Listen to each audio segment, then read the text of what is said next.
Boa tarde, pessoal, tudo bem? Bom, vamos lá falar de um assunto super relevante e super interessante, né? Cada vez mais a gente vê aí como é que os dados estão comandando a nossa vida e criando sistemas para o usuário, para os negócios, né? Novos modelos de negócio e tal. E para isso a gente trouxe aí uns painelistas, né?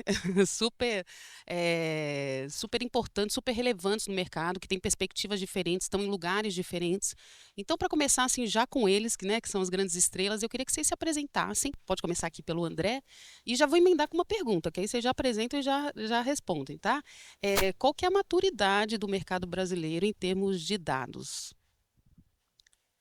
Boa tarde, pessoal. Obrigado pela oportunidade aqui, BRQ, pessoal do Web Summit, para a ClickHouse, que está há um ano e meio, mais ou menos, no Brasil. É uma excelente oportunidade para falar um pouquinho da questão que a gente trabalha no dia a dia. Bom, falando um pouquinho sobre mim, eu tenho pouco mais de 25 anos de carreira e comecei lá no final da década de 90 na Microsoft, onde passei 10 anos, vi os primórdios da Microsoft falar em computação em nuvem, quando depois, em 2010, eu fui para o Google também, fiquei mais 6 anos lá. Também no começo do que era Google Cloud, a gente explicava o que era Cloud Computing e falava de Gmail naquela época, ainda com muita polêmica.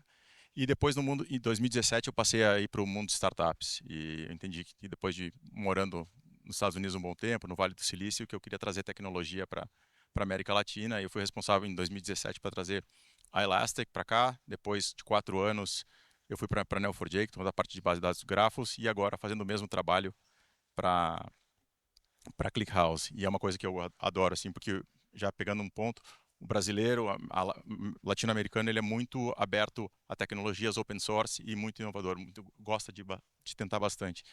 Mas quando a gente fala ainda de maturidade de uso de dados, está muito espalhado, né? A gente vê excelentes empresas fazendo uso efetivamente de dado na cultura, que eu sei que a gente vai falar um pouco mais disso para frente, que é realmente quando a gente vê um nível de maturidade, vou usar exemplos que todo mundo conhece como iFood, Mercado Livre, que tem isso na cultura, todo funcionário está pensando no dado e eles usam o dado efetivamente para tomar a decisão, mas ainda a gente tem uma longa jornada aí para também como fazer isso chegar nos pequenos e médios, que eu acho que é o grande desafio ali, que tem muito valor para a gente agregar. Legal. Boa tarde, pessoal. Que bom que você começou, viu, André, falando que você está desde os primórdios, porque eu não me sinto mal também, né? Eu sou diretor de dados da BRQ, né? Eu atualmente estou liderando um estúdio de Data Analytics. É, Desde 2001 lidero equipes de dados, né, e AI. É, Passei por empresas como Cielo, Redcar, Pão de Açúcar, Pernambucanas e também por empresas de consultoria, consultoria como a Accenture. E meus recentes desafios foram também como diretor de dados da Rádio Brasil, aqui o Mauri que trabalhamos juntos, e também de algumas empresas. Então, eu acho que para responder a tua pergunta, eu acho que o processo de maturidade, acho que a gente está intermediário, a gente vê bolsões, né? Empresas que estão acelerando, você pega o iFood, você pega o Nubank, o Itaú, então empresas que estão à frente. Mas quando você pega a grande maioria das empresas, elas ainda estão no estágio inicial, ou seja, como é que eles estão organizando esses dados. Então, a gente vê muito problema ainda do uso, todo mundo focado no uso da tecnologia, e eu acho que um grande desafio, acho que para as empresas agora, são como é que a gente cria uma governança de execução de dados entre as empresas, ou seja, como é que a gente democratiza o dado, democratiza o uso da IA, e eu acho que esse é o grande desafio, como é que a gente quebra os silos, como é que a gente pisa no acelerador, né? Porque a grande maioria fala assim, vamos fazer governança de dados e AI, e a gente pensa, a gente quer xerife dentro das empresas. Não, a gente quer acelerar, a gente quer que todo mundo use, colabore entre si, né? E o poder seja descentralizado dentro das empresas. O problema disso tudo é que vem riscos, com grandes desafios vem riscos, que é vazar essa informação, o uso indevido desses dados. Eu acho que o grande desafio que a gente está vendo agora é como que a gente faz essa governança desses dados dentro das empresas e acelera a adoção. Bom, pessoal, boa tarde. Eu sou Mauri, gerente de plataformas de Martech e Digital Analytics da RD. Eu sou mais novo entre os dois aqui, tenho uma bagagem menor em relação à experiência, mas já lidero pelo menos há 3 a 4 anos times voltados à personalização e à gestão de dados de maneira geral. Eu compartilho da visão dos meus colegas aqui sobre a maturidade. Existem, de fato, empresas muito mais avançadas no uso estratégico de dados, tanto para gestão do dia a dia, quanto para uso em casos de uso, em jornadas, em personalização, que eu acho que é um grande destaque aqui que a gente vai conversar um pouco. Em contrapartida, você tem algumas outras que estão ainda numa fase bem inicial, onde tem algum tipo de BI ou alguma coisa mais específica do dia a dia, mas a cultura de dados não existe. Ela não é uma empresa voltada a data-driven, enfim. E eu acho que parte do desafio hoje contar com parceiros também para a gente atravessar essa jornada é super importante. E um dos aspectos que eu aprendi nos últimos anos é sempre ter casos de usos bem definidos e orientados para a gente ir ultrapassando essas barreiras, né? Então, acho que de maneira geral a gente tem casos super legais no Brasil, no mundo afora, mas eu acho que de maneira geral a gente está num estágio intermediário olhando para o Brasil, sim, sobre os usos. Legal. Acho que vocês têm uma visão de lugares diferentes, mas vocês têm uma visão um pouco parecida, né? Que a gente tem muitos casos legais, mas ainda tem aí uma massa crítica para atingir e tudo, né? E André, você que está aí há muito tempo nesse mercado, né? Me fala o que que separa, né? As empresas que querem entrar nesse data-driven, que ele falou assim, o que que separa uma empresa que é data-driven de uma empresa apenas digitalizada, que não consegue usar os dados com tanta acuidade, não consegue ter insights a partir daí? Eu acho que tem um lado importante da cultura e da liderança que, quando se realmente engloba isso no dia a dia das pessoas e a gente vê a liderança trazendo isso como parte das discussões, das decisões, fundamentalmente. Claro que precisa, do outro lado, ter a plataforma, a tecnologia suportando isso de maneira real. Todo mundo tendo acesso àquela informação. O Sérgio colocou bem da questão da governança, né? E sempre aquela disputa entre controlar e democratizar. E a gente precisa cada vez mais democratizar. A IA vem para democratizar isso bastante, sempre a gente cuidando da questão de segurança. Mas, fundamentalmente, quando a gente tem aquele pilar tradicional do processo, mas acho que as pessoas falam da liderança, que realmente faz a grande diferença. E a questão de inovar.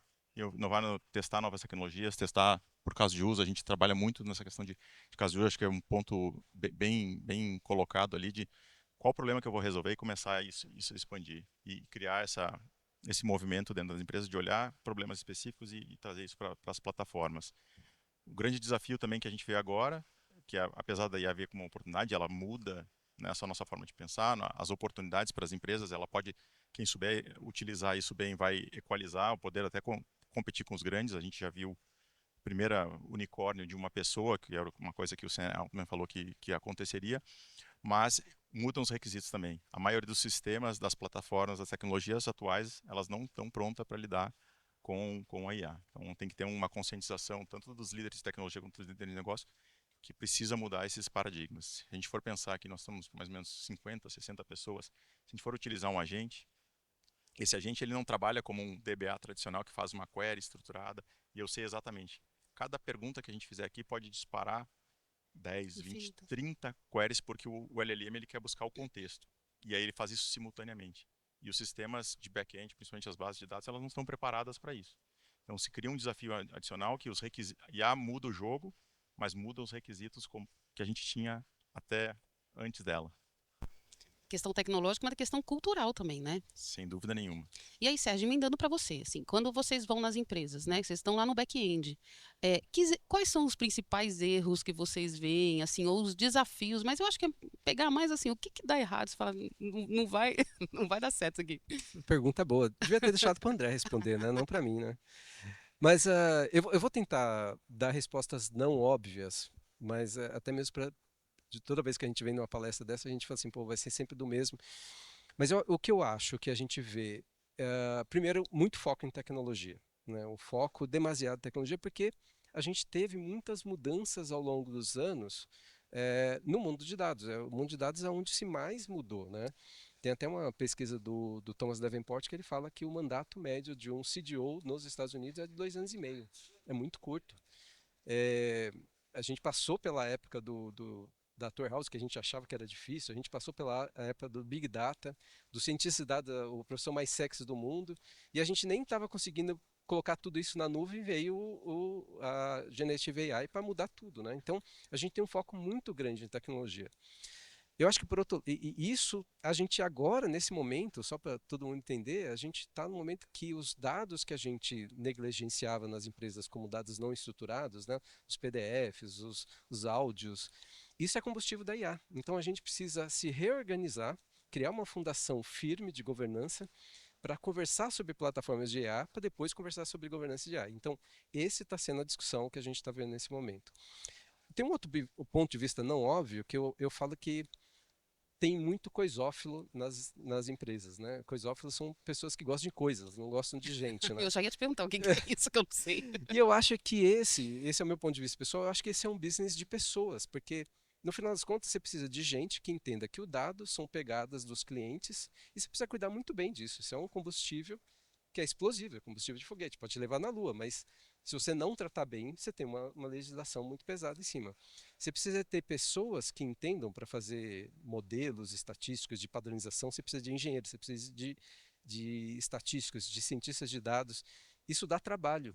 E você precisa fazer isso para pessoas dentro das empresas. Você precisa fazer junto com outras empresas, criando pessoas que criam a IA para pessoas que usam a IA como produto final.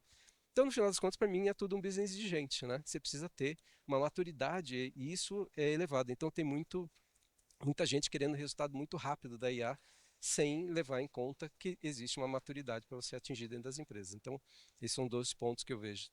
Engraçado, uma pessoa de tecnologia falando que precisa de gente, fala de Falei gente. que ia ser não óbvio. É muito bom, Sérgio. E aí, falando de gente, né, Mauri? Você mexe com a saúde, que é um dado aí importante, sensível, né, que precisa de uma personalização. A gente que é, né, usuário ali de como é que vocês lidam com esses dados que precisa de tanta personalização, ao mesmo tempo precisa de tanto cuidado, até uma camada extra. Bom, acho que esse é um ponto bem importante, né? Voltando um pouco para a nossa história, a RD como um todo era um varejo farma e que está se digitalizando, né? Esse processo começou um pouco antes da pandemia e veio cada vez mais avançando. E o ecossistema, tanto de tecnologia como de dados, ele não estava preparado para viver uma era digital como a gente está vivendo agora. Então, teve um trabalho super importante nos primórdios ali, 2020, 2021, de construção de uma fundação de dados. Acho que esse é o ponto primordial, porque é ali onde você consegue garantir a questão de governança, garantir todos os guardrails de quem acessa, por que acessa, para que acessa, e isso forma a primeira camada que, eventualmente, na era da AI generativa, você vai consumir essas políticas para a geração dos seus agentes, né? E para a gente, hoje, essa fundação habilitou toda a nossa camada de personalização que hoje reside no marketing, né? Então, basicamente, todos os nossos dados hoje, seja transacional, de comportamento, a gente tem uma camada de governança e de segurança para essa informação, onde nem todo mundo pode ter acesso, ou alguns modelos restritivos têm acesso. E a gente utiliza basicamente para personalização de jornada, para melhora da experiência, seja ela no aplicativo, no site, enfim, e também nas recomendações de produto e serviço, especialmente OTC e perfumaria, até porque medicamento é algo que a gente não pode ofertar, enfim, por uma questão regulamentar. Então, eu acho que, em resumo, para a gente garantir esses guardrails, tem um projeto base de fundação de dados, onde a gente garante isso de uma maneira mais estruturada, com um compliance bem adequado. Isso não pode virar um benchmark para o mercado, sendo, né, essa preocupação com compliance e tal, vindo da saúde?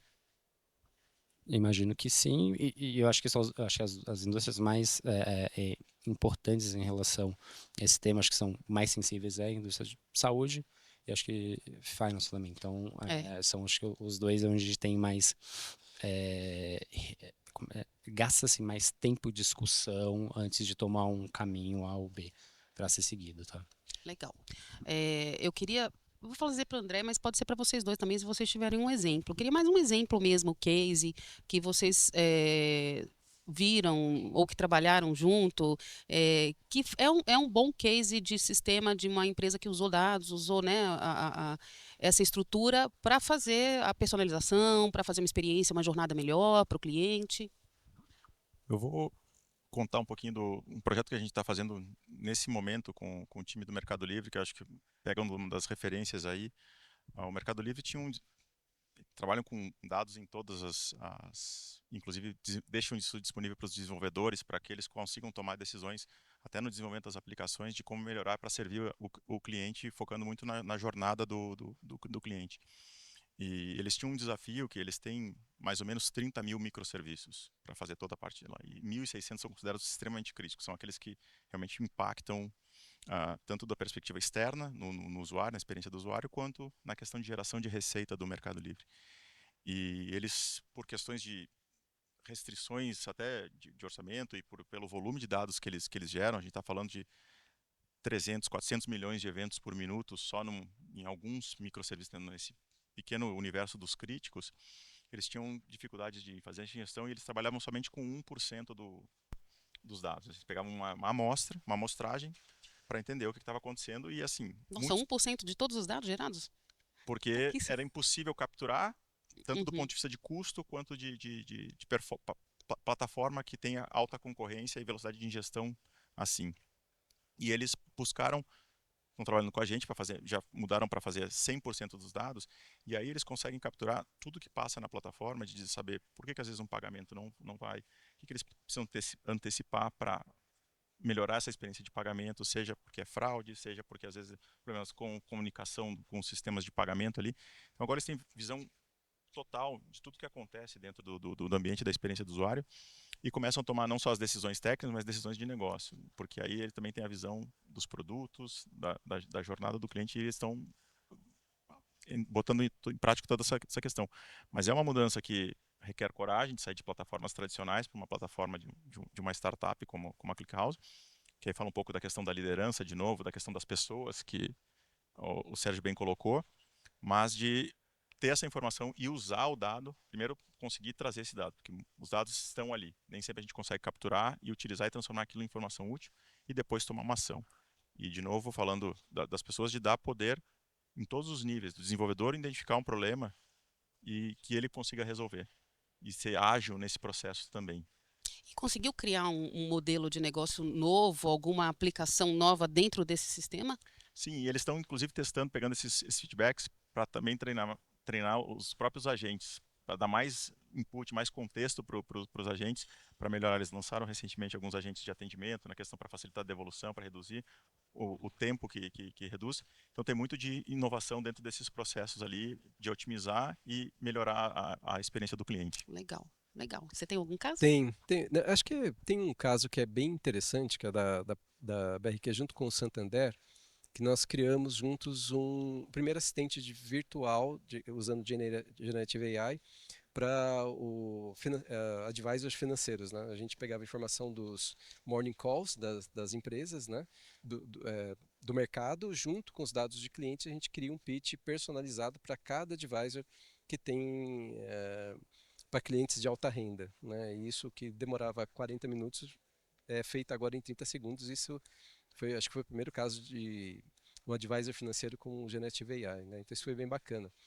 Mas tem um que eu acho que é legal, até a gente está fazendo com alguns clientes, né, Maria? Assim, a gente pensando como é que a gente olha com uma plataforma, até usando com a Salesforce, com a Agentforce, olhando como a gente consegue alterar, por exemplo, um order management, né? O cliente entra pedindo fazer alteração de pedidos e a gente entendendo o dado do cliente, né? O que ele consome, quais são as preferências desse cliente, a gente estende essa jornada de vendas, né? Por exemplo, a partir disso, a gente entendendo o cliente, sabe que ele é um cliente de alta renda, um cliente que faz parte de um segmento, por exemplo, de vida saudável, a gente encaminha ele e fala, ó, você é um cliente de alta renda, a gente entendendo todas as preferências, você pode fazer uma reserva, por exemplo, do Ozempic, né?